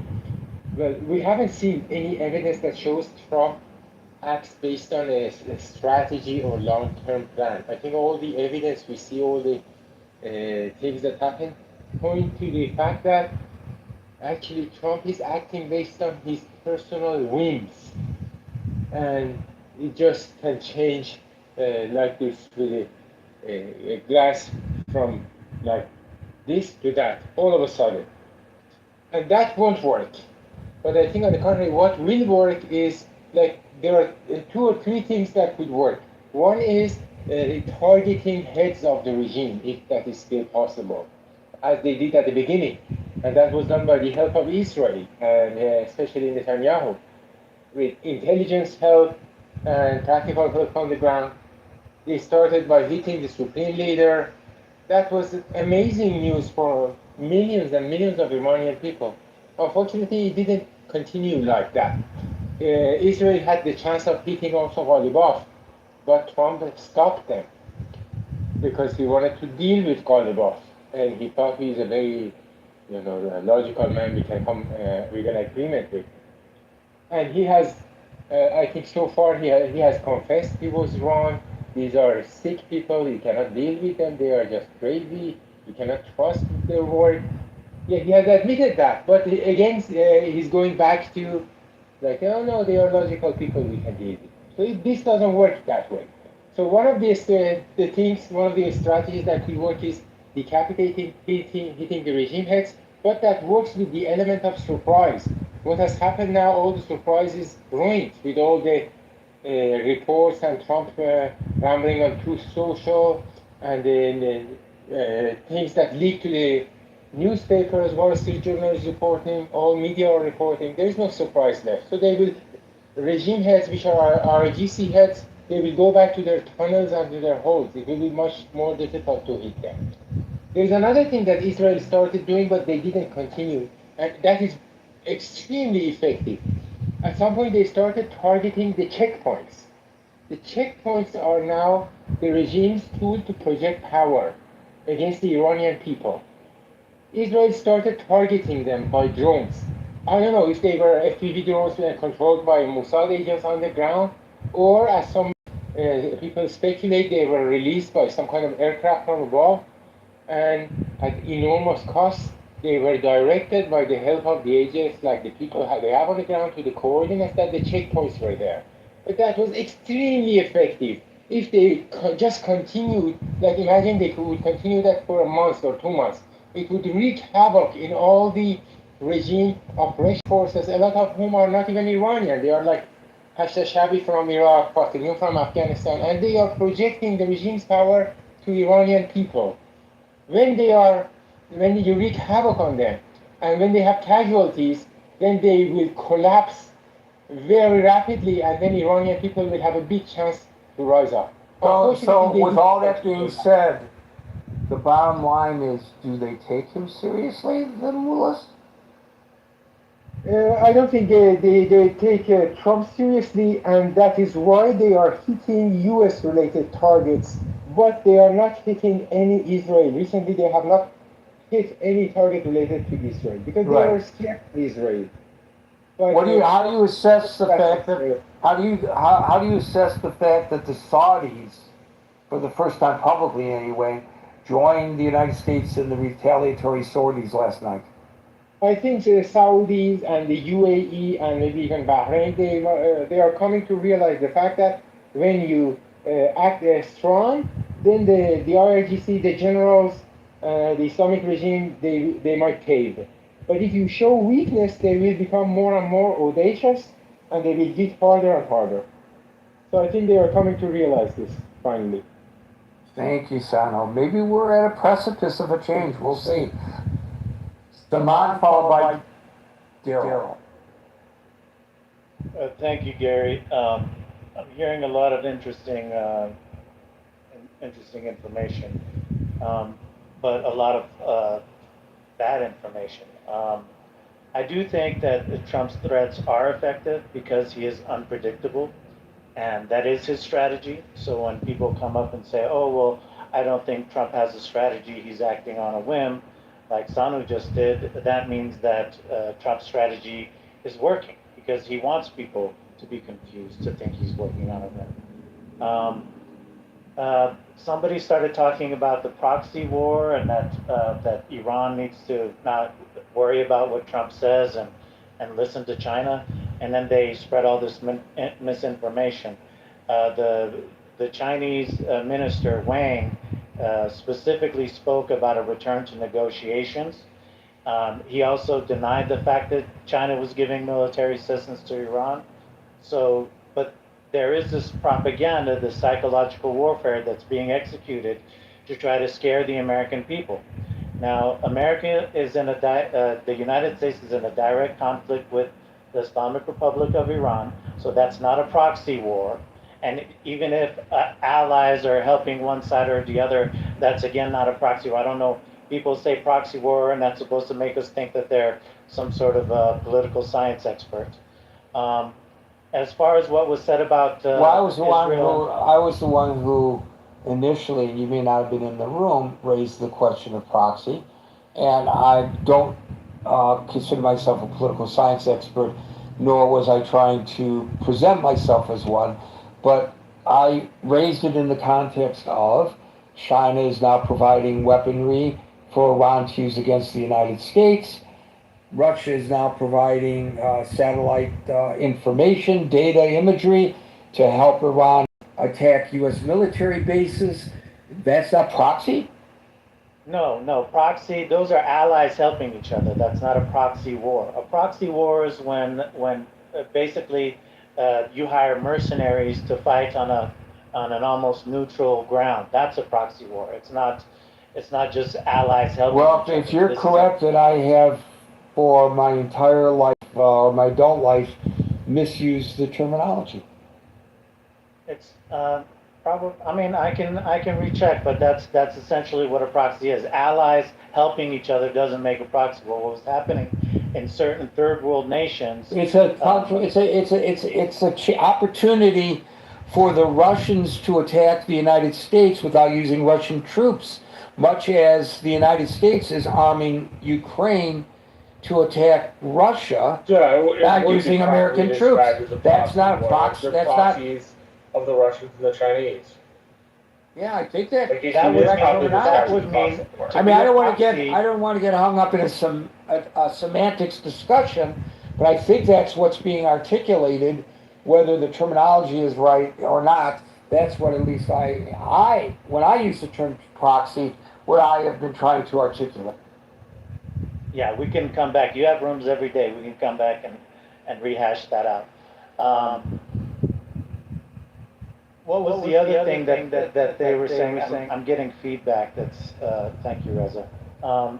I think the other thing that was being discussed is Israel's form of getting as far as Khamenei being killed. That was informed Israel that they were going to be meeting, and so to try to parse this out by saying that the United States intelligence is doing one thing and Israel intelligence is doing another thing is patently incorrect. It is United States CIA intelligence that told Israel that everybody was going to meet and that was an opportunity to take out Khamenei. But the bigger issue is, I think Israel there's an article out on Israel Hayom, and the source for the article is David Barnea, the former head of Mossad, and they have another source which is a secret Israel branch. And in that article, it talks about how the plan to attack Iran back in February was intended to be executed in May. But because of the protests that started in January, the 18th and 19th, they decided to push that plan ahead of time, and they frantically sped up the process to attack in late February. As part of the plan, there was a part of the plan was arming the Kurds, the Kurdish separatist groups on the border of Iran and Iraq, and having them enter Iran and help the Iranian people with the revolution. That part of the plan, according to the article and based on what we saw, was not executed. So I think a lot of people are saying that, are trying to make it sound like Trump is completely, doesn't know what he's doing, and that all the good ideas are coming from Israel. But the fact is that the initial attack, the original plan was an Israeli plan. Yeah, but nobody And in is fact- saying that here. Nobody said that here. The question of the day is whether these threats, which really, but I guess the only other one that comes to the level of the one that was made today was bomb them back into, to the Stone Age. I think he used the terminology. Today it is, we're going to beat the fucking shit out of them. That's a quote from the President of the United States on the record in an interview with Trey Yingst at Fox News. So the question is not whether the Israelis are pulling the strings, as you are suggesting that several have suggested. That's not today's discussion. Today's discussion is when the president makes such pronouncements, does it have any effect on the Iranian regime? And I don't believe you're directly responding to that. Gary, my point wasn't that Israel's pulling the strings or not. Sano said that everything Trump did, he didn't know what he's doing, he's acting on a whim, and that Israel was targeting the leaders and that Israel's intelligence was much better. So I was directly commenting to that. Get that. Yeah, I get that. And to that point, and that might have been made actually during that period of time that I lost audio, but to that point, there's no question, and I think you would agree with this, that there is immense underscored sharing of between the Israelis and the Americans. It's commingled. So I don't think we could even, if we wanted to dissect this, to do a pathological profile or an autopsy of the information, maybe is a better way of putting it, then we could determine whether it's Israeli information or American information. They commingle it in this regard, and it's a combined effort, I believe, between the intelligence agencies of both Yeah, and to land on the main topic, I will say that by confusing the regime, Trump is being effective. Sometimes he's threatening them, sometimes he's trying to reach peace, and he's saying, okay, well, maybe they can be good people, maybe they're reasonable people. This is just a tactic to try to give them a cover and to say, yes, we are good people, let's, sign this agreement. So I think he is effective in confusing the opponent, and we'll see what happens. I think their goal is the same as what we all want, and it's not about the United States bombing them into regime change. It's about stopping the nuclear program and then helping Israel and the Iranian people reach their strategic goals if they have the will to do a significant portion of the work themselves. And I'll land there. Thank you so much. Gary, not to belabor the point, but the Oxford English Dictionary defines a proxy war as a war instigated by a major power which does not itself become involved. So there you go. Daryl, followed by Reza. Hey, yeah, Gary, I just came back up because I was kind of commented directly on, and I actually wanted to read Encyclopedia Britannica. A proxy war is an armed conflict where major powers avoid fighting each other directly by instead supporting opposing local groups, smaller countries, or surrogate forces. So this idea that a proxy war is allies fighting allies, I can't even repeat that rubbish that was just said, is usually what happens when someone has an agenda when they're speaking. I don't spread propaganda. I am a put my money where my mouth is guy. And if anyone says that I'm saying something incorrectly, I will put an open bet of $10,000 and I will wire the money to you, Gary, if I ever come into your room and say something that is factually not true. Well, we can all say things that are factually not true inadvertently, I've done it myself, so don't put your money on the line like that. I'm a New Yorker. We're all human beings, and I'm sure the time will come where I would have opportunity to collect, and I don't want to do that to you, Daryl. Yeah, But thank yeah. you. But thank you for defending yourself, as I also defended against the. I never heard the terminology. Using mercenaries is what a proxy war is, but you know, maybe there are other definitions out there. I think, you know, I'm in radio, and sometimes if you want to be successful in radio, which is a very intimate, and what we're doing here is akin to that. This is audio, obviously. This is a very intimate setting. And so, the language does not necessarily have to be precise. The communication, your ability to communicate a thought has to be precise. Has to be, that's what we're trying to do. We're trying to communicate thoughts. And I think most people understood Daryl, and most people understood me when we raised the question of whether a proxy war is underway. I don't think there were people who said, huh? What? Duh, that's not the definition of proxy war. I don't think that's what occurs here. Gary, let me put it this way. Wait up. Sorry, I gotta go. I gotta go in 5 minutes. I just have 1 minute. You have to wait? I'm sorry, this is the way the room runs. Yes, Alan. But let me put it this way. How about Iran is a proxy war with the United States for China and Russia to drain United States financially and emotionally? What do you? I think that is very likely true. Reza, followed by Alma. Thank you so much, Gary. I have a podcast, and that's why I've been doing a lot of interrupting. So, listen, been drinking a lot of Lefroy whiskey, so I'm a little bit tipsy. But listen, always a good thing when you're about to do a podcast. Exactly. So, listen, I want to play a clip of my Instagram. Is that okay? Listen, I'm not a political person. And by the way, Gary, I'd love to have you on my podcast if you accept. But listen, I'm not a political person. I don't know a lot about politics. But what I do know is a lot about Iranian people because I'm Iranian. I'm Persian.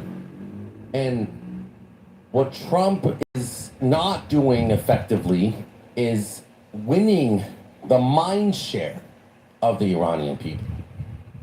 Initially, we were all pro-Trump, and we still are. I'm very pro-Trump, because if it was the Democrats, it would be a lot worse. If it was the Democrats, they'd be funding the IRGC. So fuck that shit, okay? But listen, Trump needs to be a little bit less manic. He needs to be a little bit more normal. And he needs to win the minds of the Iranian people. There was one guy on stage that I shouted him out. I forgot his name, but what's the name? I'm scrolling down. I can't see him, but he said all the right things. Listen, if you are an American or an international or non-Iranian person, you really have to understand Iranian people to get this shit. So let me just say, he used to be one of the biggest supporters. Oh, that's the wrong one. Sorry, 1 second. There we go. Imagine this. You're at a bar with your girlfriend, and when a 6'6" jacked bodybuilder starts hitting on her, you're not getting up and swinging on that guy. You know what would happen. So you walk over and handle it like a man. Hey bro, that's my girl, not cool. Now if it was some scrawny little nerd doing the same thing, you'd shut that shit down fast. But if the guy was about your size, you might actually throw hands. Here's the reality. The IRGC is picking a fight with the most powerful military forces on earth, the United States and Israel, like they're the same size.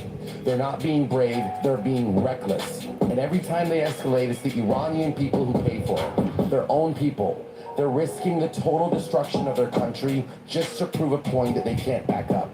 So let me say this clearly. The IRGC, and if you support the IRGC and what they're doing to Iran, you can go yourself to. Okay,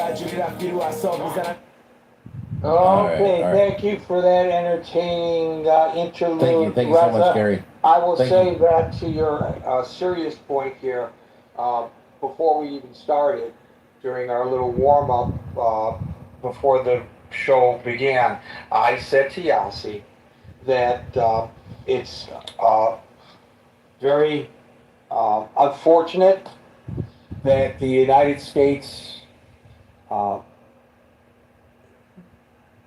encourage people to go to the streets, and then the people went to the streets and they were massacred, and inexcusable. Got a couple more minutes, so I think we have time for Alma. Yeah, good evening. Gonna try to answer the question directly. They are not very effective, and here's why.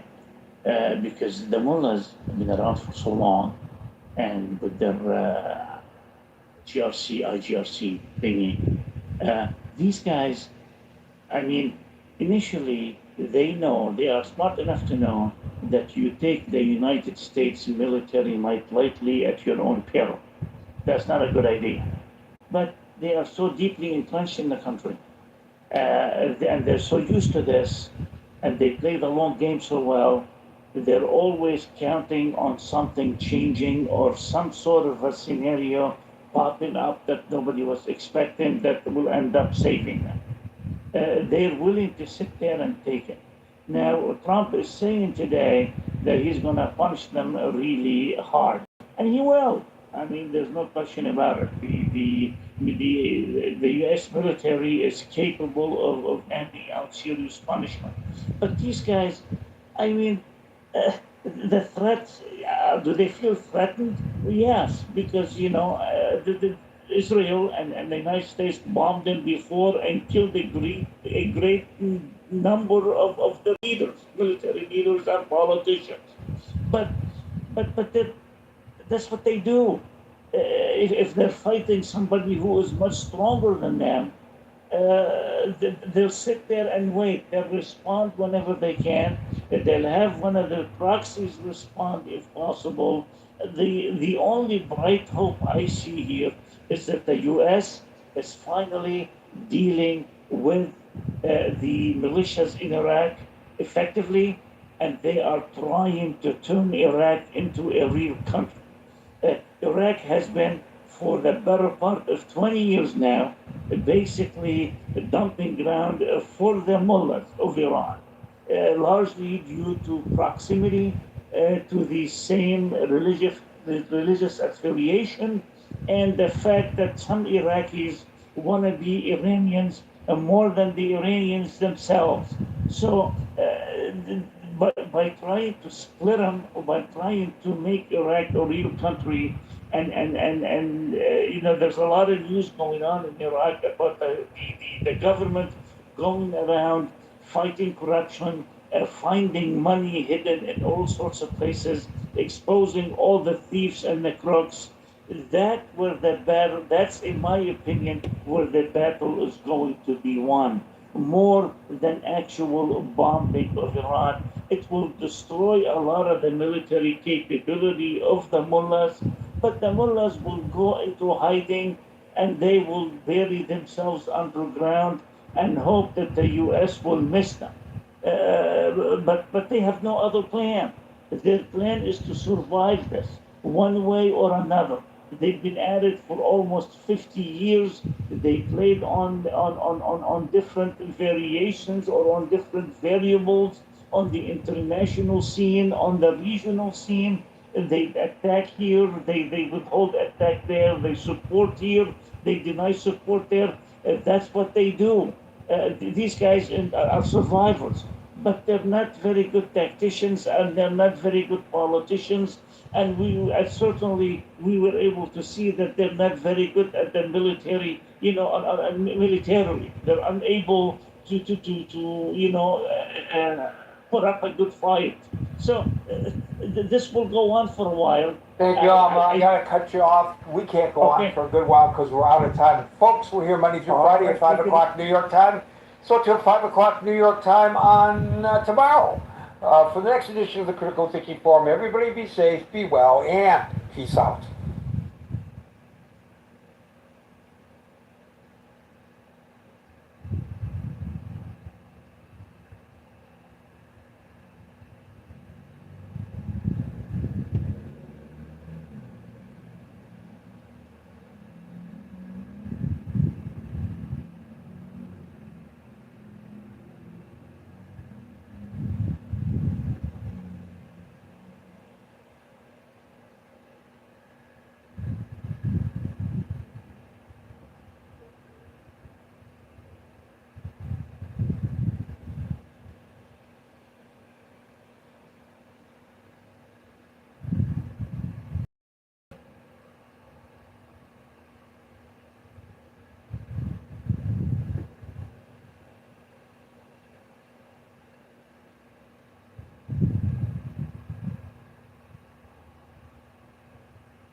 Is it done? I think it's okay.